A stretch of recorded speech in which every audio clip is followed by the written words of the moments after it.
and oil companies and war contractors that own her make billions off war in the Arab world, in West Asia, off the blood of Palestinians and Iraqis and Syrians.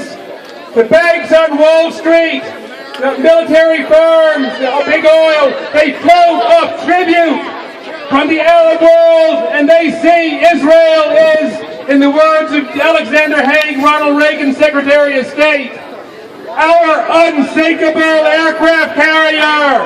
But we're going to sink it. We're up against a lot more than AIPAC here. We're up against the entire so-called 1%, the corporate ruling class of this country, the bankers on Wall Street, the oil billionaires. And that seems to be a much bigger enemy. And it is.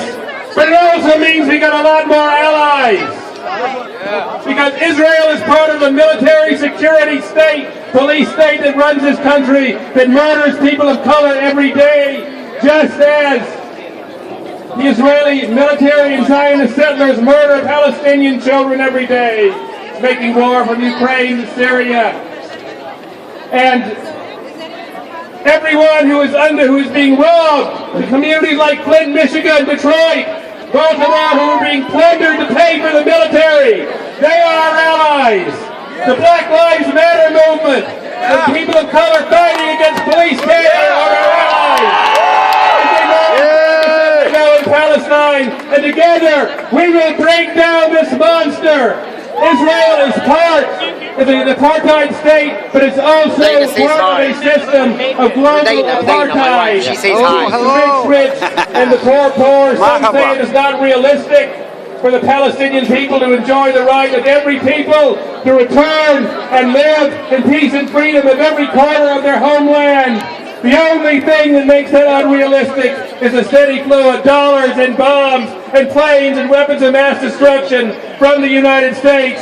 And it is our job to stop it. That's our job. Can we do it? Yes. Free Palestine! Free Palestine! From the river to the sea! From the river to the sea! Palestine will be free! Palestine will be free! End all aid to the racist state of Israel! End all aid to the racist state of Israel! He wants to build a wall against Mexicans, he wants to fund the wall in Israel against Palestinians.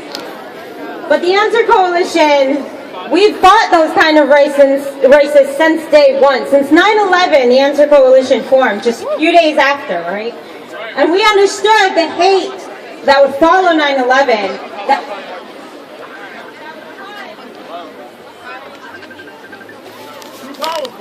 Maybe the megaphone. Maybe the megaphone? Megaphone? That would cause wars all over the Middle East, right? And so now I want to introduce Natasha from the Answer Coalition, an organizer who has been there also since day one.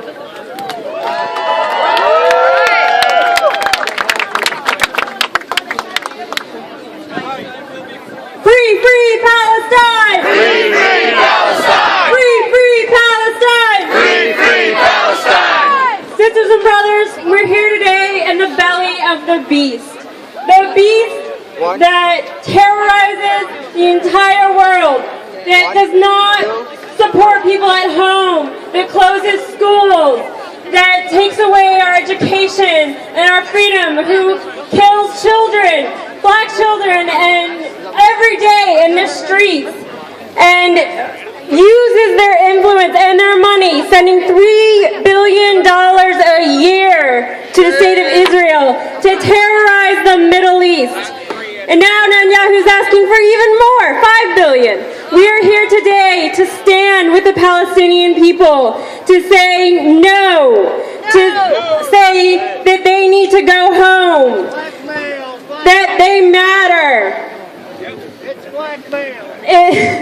In the state of Israel, every day they terrorize people by putting a wall surrounding communities, by preventing them from getting medical care, by using rubber bullets coated in steel to shoot down children, to penalize children with 10 years in jail for throwing stones.